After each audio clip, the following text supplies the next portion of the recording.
Pakistan and Saudi Arabia have recently revived their once close relationship, signing a landmark defense cooperation pact. This agreement has brought both countries back into alignment after more than half a decade of strained ties and shifting partnerships. The earlier rift came when Pakistan refused to send troops to Yemen and later tilted toward Malaysia, Iran and Turkey. Riyadh at the same time sought alternatives by strengthening ties with India and relying more on the United States. In 2023, when Saudi Arabia, the UAE and Washington promoted the India-Middle East Economic Corridor to counter China's Belt and Road Initiative, Pakistan, who is deeply tied to Pact, found itself excluded. Both sides were searching for options, but the traditional trust between Islamabad and Riyadh could never truly be replaced. Today, the regional landscape has changed. Saudi Arabia has reduced tensions with Iran, opening space for new alignments.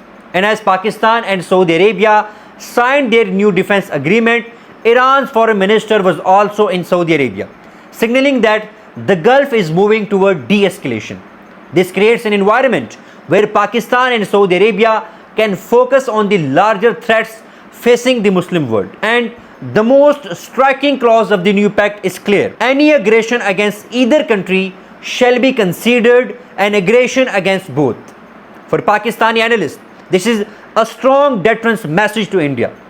But in the broader Middle Eastern context, many see it as a shield against Israeli adventurism, particularly after Israel's repeated strikes in Gaza, Syria, Lebanon and even Qatar. Regionally, the pact reshapes security dynamics. In South Asia, it boosts Pakistan's deterrence posture by showing that its strategic backing is not limited to China but now reinforced by Riyadh as well.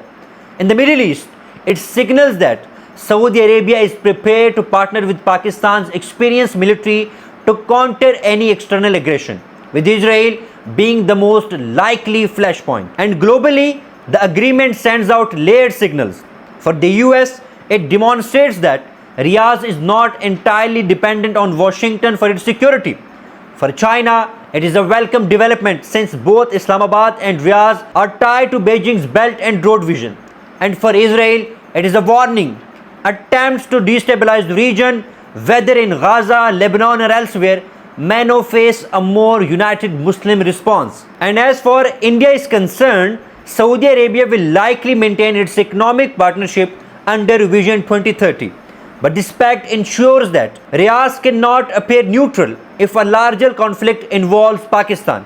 In such a scenario, Saudi Arabia may attempt mediation, but its credibility will rest on the new defense understanding it has forged with Islamabad. This agreement also carries a symbolic weight for the Muslim world. It reminds adversaries that despite past differences, Pakistan and Saudi Arabia can stand together when it comes to collective defense. While the dream of an Islamic bloc may remain distant, the reality is that closer military cooperation, joint training and technology sharing can lay the groundwork for a more united front against external threats, particularly Israeli aggression. To sum up the discussion, the Pakistan-Saudi Defense Pact is not just about restoring an old friendship. It is about shaping regional and global politics, reinforcing deterrence in South Asia, adding a new layer of security in the Middle East, and sending a strong message to potential aggressors.